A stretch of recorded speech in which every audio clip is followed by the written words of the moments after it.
और हमारे प्रवास का छठा और अंतिम दिन। शाम को 4 बजे की हमारी ट्रेन है प्रयागराज से मुंबई के लिए। इस बार जाते समय ट्रेन पसंद की है क्योंकि काफ़ी समय से लॉन्ग रन ट्रेन में नहीं बैठे थे, और दूसरा ये कि जब हमने फ़्लाइट बुक की थी जाने की, उस वक्त रिटर्न फ़्लाइट बहुत महंगी दिख रही थी, जो डिफरेंस था, और ट्रेन की टिकट्स हमें कंफर्म मिल रही थी एसी की। तो सोचा चलो इस बार ट्रेन एक्सप्लोर करते हैं। अभी प्लान ये है कि हम यहाँ से जाएंगे संगम पर स्नान करने के लिए। उसके बाद वहाँ पर जो 2 या 3 मंदिर है वो सब दर्शन करेंगे, फिर प्रयागराज सिटी घूमेंगे और उसके बाद ट्रेन। ये अभी तक का सोचा हुआ शेड्यूल है, आगे जो होता है वो देखा जाएगा। अभी तक तो ट्रिप बराबर रही है, अनप्लान ट्रिप थी, फिर भी सब होटल्स वगैरह भी बराबर से मिल गई है और लग रहा है सब ठीक ही हो रहा है। ये हमारे कुछ साथी हैं जो तैयार होकर बालकनी में खड़े हैं, बाकी के बस तैयार होकर 2 मिनट में नीचे आ रहे हैं। या इस वक्त सुबह के 7:30 बजे हैं। ये 2 मेंबर्स ऑलरेडी नीचे आ चुके हैं। जय श्री राम। जय श्री राम। आइए जल्दी से नीचे, आ रहे हैं, प्लीज 5 मिनट में आ रहे हैं। आइए आइए जल्दी। इस समय हम प्रयागराज गंगा किनारे पर है, जो कुंभ का स्थल था, और ये यहाँ के राजा का किला है। ये जो सारी बोट्स दिख रही है आपको, ये संगम, त्रिवेणी संगम जो है, जो बीच में है, वहाँ ले जाती है। और इन्होंने शुरू किया था 400 रुपये पर पर्सन से।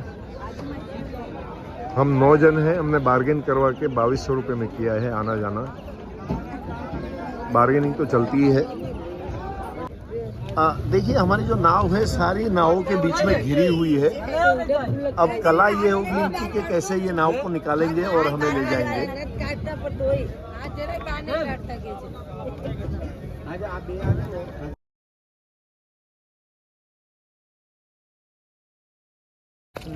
खाली पानी मारते ना। हाँ हाँ, इस समय हम हैं यमुना जी में। ये जो आप सामने ब्रिज देख रहे हैं, वहाँ से यमुना जी यहाँ पर आती है। ये मथुरा से आती है ना, दिल्ली आगरा मथुरा से आती है।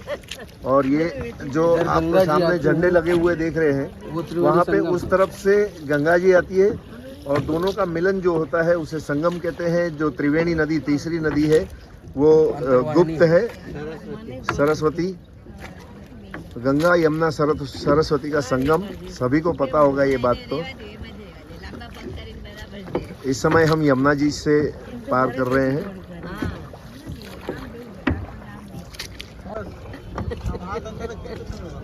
ये जो यमुना जी में इतनी सारी नावें हैं, उसका दृश्य ही अलौकिक है।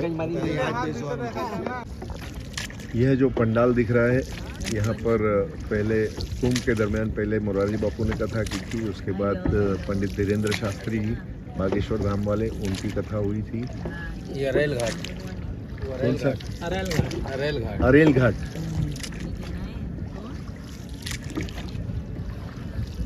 सेक्टर 24। पानी गंगा आ गया। अब ये देखिए यहाँ पे पानी हरा था और इस तरफ अब गंगा जी आ गए हैं। पानी मिट्टी कलर का हो गया।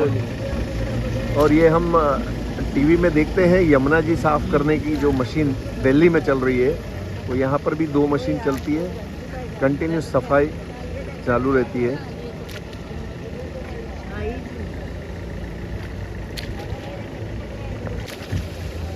अब हम गंगा जी में हैं।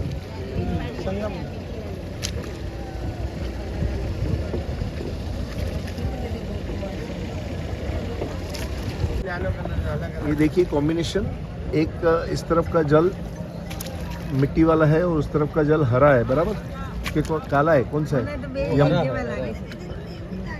नदी हरा रहता ना। यमुना नदी हरी, गंगा नदी मिट्टी के रंग की।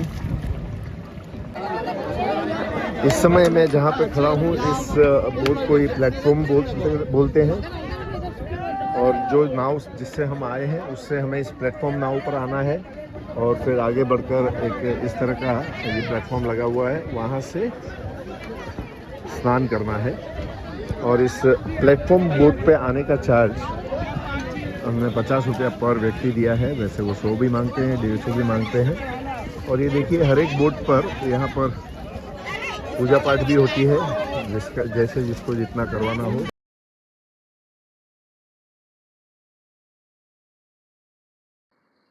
संगम पर इस समय जहाँ पर हम स्नान कर रहे हैं, डुबकी लगा रहे हैं, वहाँ पानी घुटनों से थोड़ा सा ऊपर है। मेरे घुटनों से करीब 3-3.5 फुट ऊंडा होगा पानी।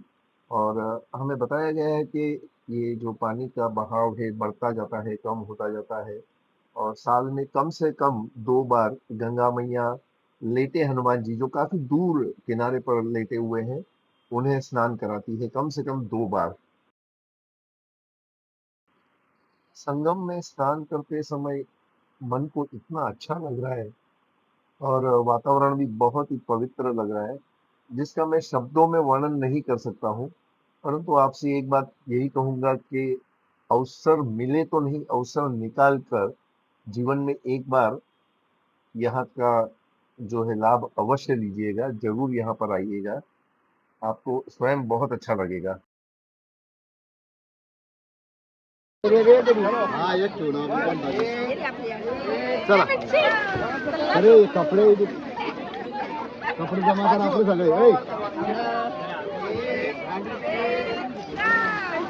मावळे ये सोड कपडे जमा करा आपण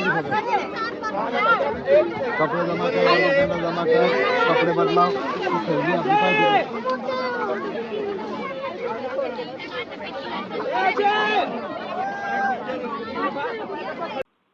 सूर्य नारायण देव को जल अर्पण। संगम में डुबकी लगाने के बाद हम फिर से अपनी बोट में बैठ चुके हैं,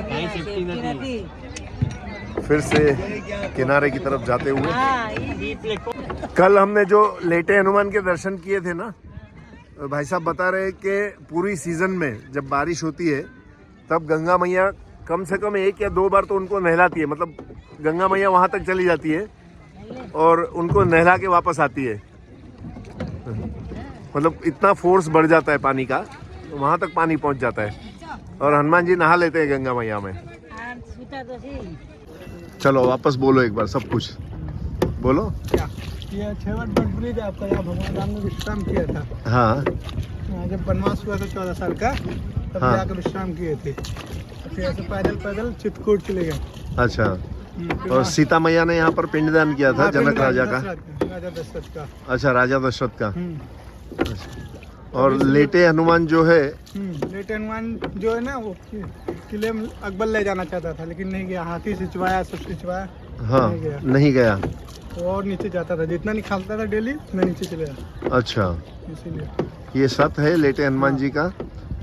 एक्चुअल में वहाँ पर हनुमान जी ने विश्राम किया था। जब भगवान श्री राम यहाँ पर विश्राम कर रहे थे तो हनुमान जी ने वहाँ पर विश्राम किया था और उनकी प्रतिमा को हनुमान जी बोले जाते हैं। हाँ, इसीलिए उनको बड़े हनुमान और लेटे हुए हनुमान जी कहा जाता है। और मुगल शासकों ने बहुत प्रयत्न किया उनकी प्रतिमा को वहाँ से ले जाकर इस किले में ले जाने के लिए, लेकिन नहीं ले जा पाए। रोज वो हाथियों से खिंचवाते थे प्रतिमा को, हनुमान जी, फिर भी वो प्रतिमा अंदर अंदर और अंदर जाती थी। अभी भी वो करीब 8 से 9 फुट अंदर है।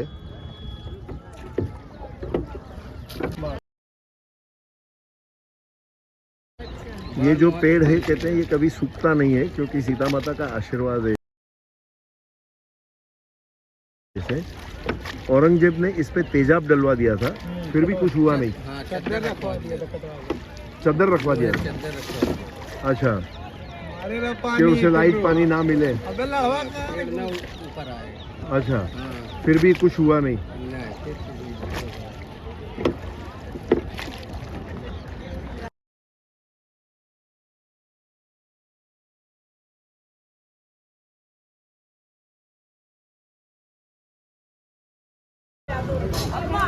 स्नान करने के बाद हमें बताया गया है 3-4 मंदिर हैं यहाँ पर, लेकिन लेटे हुए हनुमान का दर्शन तो हमने कल ही कर लिए थे और उसके बाद यह मंदिर हमने चूज किया है। सारे मंदिर तो आप जा नहीं सकते एक ही टाइम में।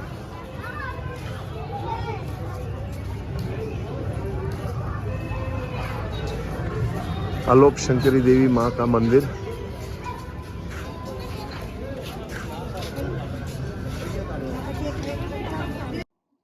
इस मंदिर के पीछे की कहानी यह है कि जब महादेव के श्वशुर ने एक बहुत बड़े यज्ञ का आयोजन किया तो उसमें उन्होंने महादेव को नहीं बुलाया था और इस पर उनकी पत्नी ने नाराज होकर अपने अपने प्राण दे दिए थे।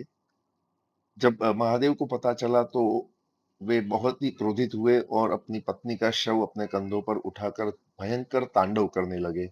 यह तांडव इतना भयंकर था कि सारी पृथ्वी पर इसका असर पड़ सकता था।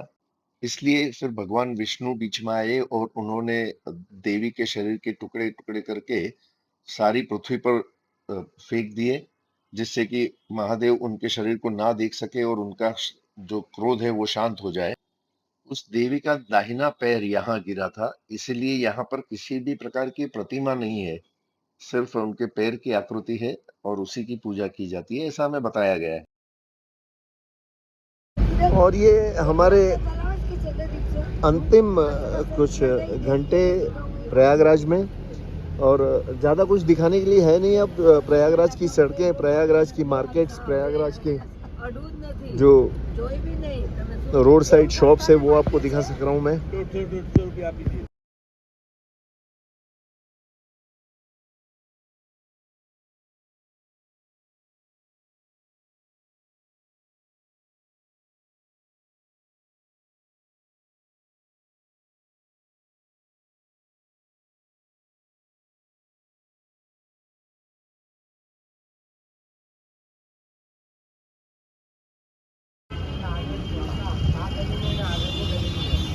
शायद ही कोई ऐसी मल्टीनेशनल ब्रांड हो जो यहाँ नहीं है। ऑलमोस्ट जो मतलब इस रीजन में चलती है वो सारी देखने को मिल रही है हमें।